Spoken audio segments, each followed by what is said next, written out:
Thanks for joining us. I'm Leanie Lambrink. A major diamond mine in the Northwest Territories has filed for creditor protection.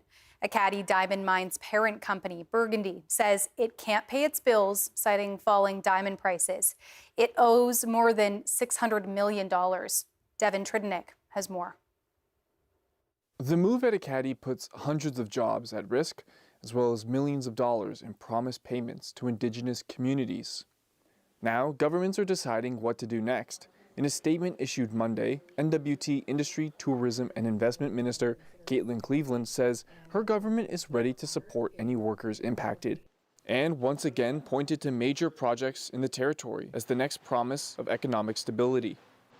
Also in a statement on Monday, the territory's Member of Parliament and Cabinet Minister Rebecca Alty says she's concerned too, and that the federal government will have more to say in the coming days. But while the public waits for answers, at least one MLA is left feeling frustrated. Robert Hawkins says he wants more details on what will happen to the workers and what's the territory's immediate plan for the future. The key is people feel the risk. And they can keep saying, well, don't worry, we're going to have these major projects in a couple of years. Well, really, that major spending and major development isn't going to happen for 1 year, 2 year, 3 year, 5 years. So it's a lot of lean days ahead if this is the type of message we're sending. Ottawa has given the mine more than $150 million worth in loans in the past 12 months. Arctic Canadian Diamond Company is the Calgary-based operator of Iqaluit and a subsidiary of Australian mining company Burgundy Diamond Mines. It went to the Supreme Court of British Columbia last week. The court gave the company until next week before creditors can either sue or start seizing assets. Devin Tridonik, CBC News, Yellowknife. Police have charged 5 people after reports of shots fired in Behchoko, NWT on Friday. The incident led to an almost 9-hour shelter-in-place order from RCMP. Police say Stephen Lafferty, Jay Aya, Keegan McKenzie, Tyler Sage, all from Behchoko, and Daniel Widowin of Wequity, face 22 charges altogether. Those include robbery with a firearm, assault with a weapon, extortion with a firearm, and discharging a firearm. Lafferty, McKenzie, and Widowin also face additional charges for allegedly breaching court orders. All 5 were denied bail and were remanded into custody. People in Behchoko are still dealing with the aftermath of Friday's lockdown. Chief Bertha Rebesca-Zoe says the incident brings the issue of drugs in the community out into the open. She says it's well known who's involved in drug dealing and trafficking. Behchoko people want to get rid of drug dealers and drug trafficking because it's hurting families. It is tearing families apart. Rebesca-Zoe says a solution starts with talking about the problem and having the resources to deal with it. She says there's little money available to fight drugs in the community, but she's organizing a mini task force to help. Yukon officials have issued a flood watch for the Klondike River near Dawson City. There are 4 ice jams on the Klondike River before it flows into the Yukon River. Issuing a flood watch is the last step before a flood warning. It means the river is rising to the point where it may flood the banks. Just after 4 o'clock this afternoon, 1 ice jam at the Dempster Corner broke through. The river has also flooded 1 property in the Henderson Corner subdivision. Dawson City's chief administrative officer is urging people to be vigilant. And with that, I think the message is the same for both. You know, if you're living in a low-lying area that's flood prone, you might see some effects that could come from breakup. Stay off the river or the ice for sure. And, you know, protect your property if you are in one of those flood prone areas, right? Because ice jams are dynamic, it's hard to forecast. Robitaille says hydrologists are monitoring the ice jams. Officials have set up sandbag stations around the Klondike Valley so people can prepare their properties. Flooding is affecting roads around the Yukon. There is a travel advisory near Carmacks. The Alaska Highway was also closed overnight near Beaver Creek before the U.S. border. The road is now open there. So could flooding mean a better wildfire season? As the CBC's Joanna Wagstaff tells us, spring temperatures in some parts of Canada could be creating dual threat conditions for both floods and fires. Northern Ontario is underwater. We're in the middle of a record-breaking spring melt that has already pushed at least 8 municipalities into states of emergency. Roads are washed out and entire communities are on high alert. If you're looking at these floods thinking, at least this means the fire season might not be as bad this year, I have some bad news. We could be looking at the worst of both worlds. Here's why. You'd think all this water would act to saturate the grounds, protecting forests against fire down the road.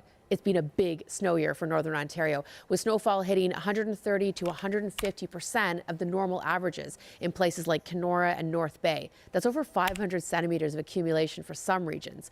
But with such an intense freeze-thaw cycle, the ground in the north is still partially frozen, so it's acting like concrete instead of a sponge.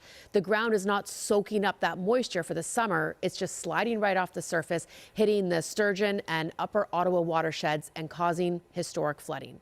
All that firefighting water is just flowing into the Great Lakes and not into the soil where we actually need it. There is some good news though. This flooding might mean at least a slower start to the fire season. The lingering snow and the surface mud will give us a buffer. But once we get into June through August, underneath this temporary flooding, a long-term drought is still parked over Northern Ontario and Manitoba. Fire scientists are watching for a rapid flip. If the summer heat hits early, all this surface water evaporates in a week, and we're left with the same bone-dry tinder we had during last year's record-breaking season. This year is a real litmus test for Canada. We're about to find out if we've reached a point where a bad fire year is just the baseline, regardless of how much it floods in April. So while the north is currently fighting off rising rivers and ice jams, all eyes are on what's left behind when the water recedes. That's the CBC's Joanna Wagstaff reporting from Vancouver. An elder in Iqaluit has seen a lot of change in his lifetime. David Kuptana says climate change means conditions out on the land aren't what they used to be. I had the opportunity to speak with him about his observations when I was in Iqaluit about a month ago. Here's what he had to say, first in English and then in his own language of Inuit. Long ago, it used to be really clear and cold, nice weather for a long time. We didn't have to worry so much about weather. And when fall comes in September, the ocean used to start freezing right away, solid, like a coffee table, like a table. And those days, it used to, overnight, you could just start walking on the ocean. And right now, climate change and global warming has changed everything I've seen in my lifetime. Big change. Right now, in September, we don't even have freezing water or anything anymore. There's no ice in the ocean. We used to go hunting seals at the end of September and used to walk in the ice. But right now, it's not until November. So it's 2 months behind. And that's really scary, because in the summertime, the water really, temperature really changed to warm. And every time you put fish nets out, you have to check your nets right away, because if they get fish, you got to take the fish off right away, because if the water is too warm, the fish going to get no more good. And also, the meat's going to get really soft and damaged. So all that I've seen, and on the land, when we're going out hunting, we used to see rivers that we used to look for a place to cross, because there was so deep water in the rivers, and when we used to hunt around. But right now, right up to now, you don't even have to look for a place to cross, because from the climate change, the global warming, underneath the rivers, the creeks, the permafrost has melted.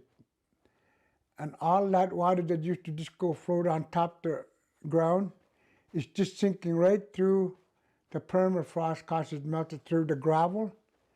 And the ponds are getting less water. So that's what's happening from the climate change, global warming.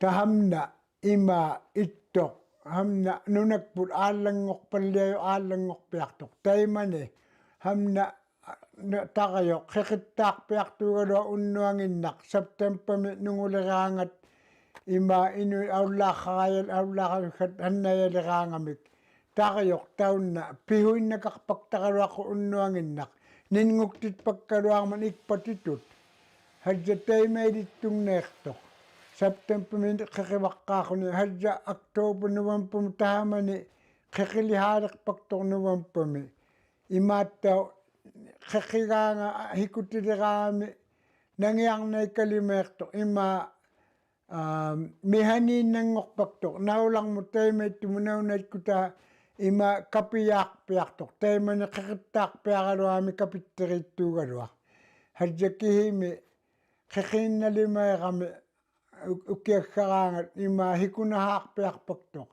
akto pumitabo nga kiwan mo ikalukyoyak to nakpagtugaluyot ukyut kulit awat kulyak to tabong nga yung nektuot takayo hiku yung nek parliang mat hatit ta huli hamna ima kukat ima kang neret apkoti kakyo pagtakaro ikawi kakyo huwit ikawi kakyo ang nekto hadya atani hinunap kuka mingin kajuta hamna atani tuhiku mahak kami hamna imakanga mingin kamakturok uyakali mo taon ngay nakpulok pala kami hatko kukat imakhiwalya kami tahek kalutat tilo imakhiwalya waktu. A project in Nunavut aims to better track some of the changes unfolding in the Arctic. Researchers from 7 countries are in Nunavut to improve how satellites measure sea ice thickness. Tharsha Ravi Chakravarthi has more. Preliminary data collection is taking place in Cambridge Bay to launch new satellites in the next couple of years. Researchers from the University of Calgary, the European Space Agency, and the Canadian Space Agency are collecting sea ice data to calibrate their satellites. John Yackel is a professor of geography at the University of Calgary. He says they are developing algorithms to be able to collect sea ice data from the satellites in real time. So we'll collect all the data, we'll put them in big fancy computer models, and eventually we'll try to better predict with the models how thick the sea ice might be. Yackel says the algorithms are made using data from microwave sensors on the ground, in the air, and from satellites. He says they want to better model how the ice is changing with a warming climate. In Cambridge Bay, those changes are already being noticed locally. George Angioktok is a Cambridge Bay elder. He says it is warmer now compared to 40 to 60 years ago. Like 2 different worlds now, living in one place, but like 2 different worlds because of climate change. Yackel says one of the products from the work will be to develop maps that show the ice edge where ice extends from the land. Researchers have been collecting data for the satellite since April 1st, and they say their last day of data collection from CHARS is on May 14th. Tharsha Ravi Chakravarthi, CBC News, Markham.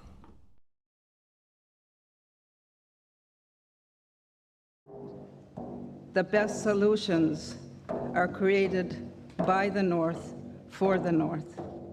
We believe in our people. We believe in their ideas, their visions. The impact of the work you do and the work we have done is saving lives. The Arctic Inspiration Prize has an impact on communities across Canada's north greater than the sum of the investments.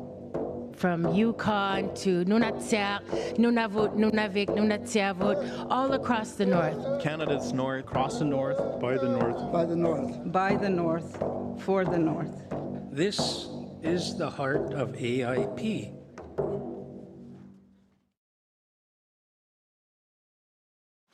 Hi, my name is Kenzie. The War Amps have provided financial support for many of Kenzie's different devices, which allows her to be an active 7-year-old child. Kenzie is energetic. She is independent. It's amazing to see that she's able to do all of these things. We are so thankful for your donations to the War Amps. You allow her to dream and do whatever she wants to do. Thank you. The census has begun. Check your mail and complete it online today. Your census connects you to your community's future. Your responses help plan services in your community that support employment, transit, education, healthcare, and more. It's easy to fill out and completely confidential. Complete yours today. Your census, your community, our future. A message from the Government of Canada. Le recensement est commencé. Vérifiez votre courrier et remplissez-le en ligne dès aujourd'hui. Votre recensement vous relie à l'avenir de votre collectivité. Vos réponses aident à planifier des services dans votre collectivité qui soutiennent l'emploi, le transport, l'éducation, les soins de santé et plus. C'est facile et confidentiel. Remplissez-le dès aujourd'hui. Votre recensement, votre collectivité, notre avenir. Un message du gouvernement du Canada.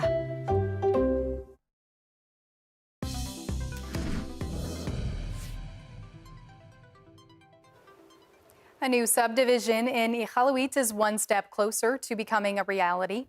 The city recently passed a bylaw that would help allow it to lease the land to the Qikiqtani Inuit Association, or QIA, for 99 years. The goal of the project is to provide more housing in the city. The proposed area is behind Iqaluit's Aksarnit Hotel.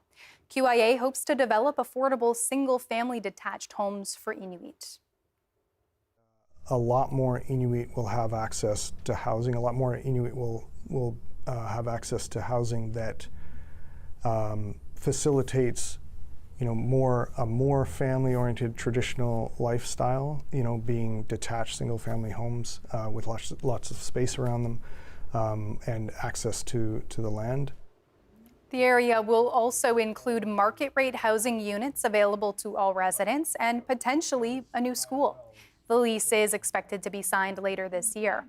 QIA says it also hopes to develop additional Inuit-owned lands nearby, creating a new neighborhood in the city with a goal of adding 450 new housing units. The Fort Smith District Education Authority has cut its French immersion program in Fort Smith. Joseph Burr Tyrell Elementary School informed parents last week that it won't offer the program next year. The executive director of the Northwest Territories French Language School Board says French opens up opportunities around the world and that students in smaller communities like Fort Smith should not be excluded. As a francophone, it's always disappointing and sad to hear that some parents can lose the opportunity to have their children educated in the other languages, official language. So that definitely is a sad news. In my heart, I strongly wish that anybody who wants their kid educated in French, or any francophone who want their kid educated in their language in the minority settings would have access to that. The Fort Smith District Education Authority says the program was cut because the school is facing significant financial challenges. It adds the school lost 3 positions due to funding shortfalls.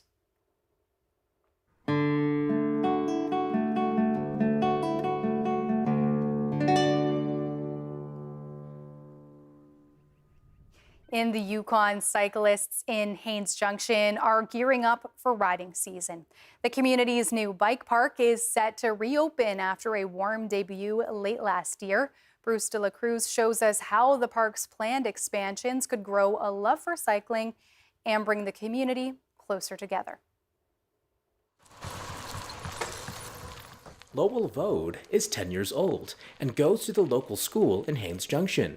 But when the school day is done, Lowell is really into biking. Thankfully, the local bike club, Pedal Junction, built a bike skills park last year, and Lowell is really excited to try it again. Why do you think biking is fun? I like doing tricks, and when I bike to my friend's house, it's a lot faster than running or walking to my friend's house. Well, I really like biking, and a lot of people do in Haines Junction, so I think it's really important for us to have a bike skills park. Leanna Grice is the president of Pedal Junction. With funding from Lotteries Yukon, the club was able to open the bike park last August with plans for expansion. Yeah, we had our soft opening last summer. It's very much still under construction. The next construction phase this summer will include a pump track, more loops, and some picnic tables. Leanna hopes park use continues to grow after being well received last year. There was people using the bike park immediately, especially the after-school crowd. That was really amazing to see. If you were here around like 3:30 in the afternoon on a school day, there'd be like a dozen kids riding the skills park and just having a great time. It was so encouraging to see. The park could not have been built without contractor and bike park builder Christopher Ritchie.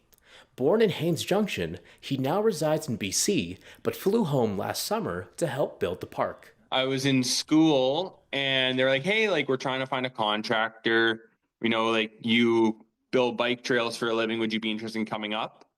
And I had some free time and I was like, yeah, let's make it happen. Ritchie will be back again this summer and for the foreseeable future to help with future expansions, which is his way of helping the next generation of bikers. Like, I'd like to give back to Haines Junction where I grew up and finally have stuff to ride besides just jumping into ditches and random little things. So it's been really cool to give back and see a bit of momentum forming with mountain biking in Haines Junction.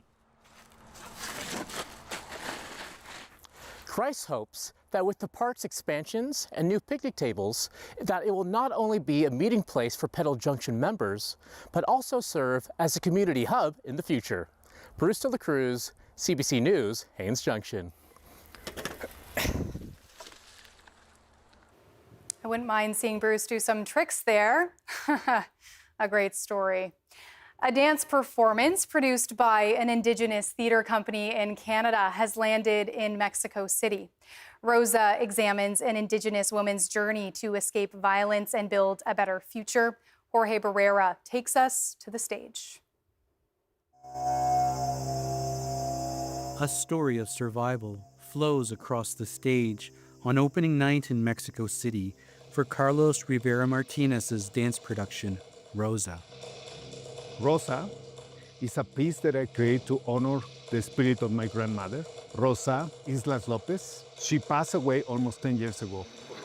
This is the first time Rivera Martinez, a Mexican-Canadian and co-artistic director of Montreal's Indigenous Odanak Theater Company, is showing this piece in Mexico, which birthed this story. He suffered lots of violence from my grandfather and from the family, the in-law family. So Rosa, who is from a Nahuatl indigenous community and spoke no Spanish, fled with her 5 children to Mexico City. Estas representan Rivera Martinez's father, 88-year-old Justino Rivera Islas, says the mountains made of straw on stage represent the part of the Mexican state of Puebla which his mother crossed, with Rivera Islas and his 4 siblings in tow.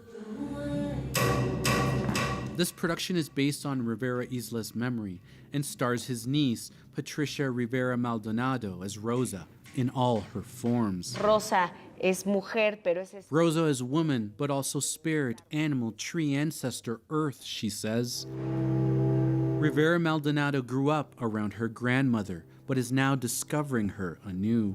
Sí, la habito. I merge with her, I commune with her, I let her take me, she says. Rivera Martinez says the struggles that unite Indigenous people in Canada and Mexico are embodied in Rosa's story. Many Indigenous women face the same reality that my grandmother faced long time ago. Jorge Barrera, CBC News, Mexico City.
That is Northbeat for tonight. For news anytime, head to cbc.ca/north. Thanks for watching. I'm Leanie Lambrink. We leave you with scenes of the rapids from Powder Point off the Ingram Trail near Yellowknife. Have a good night.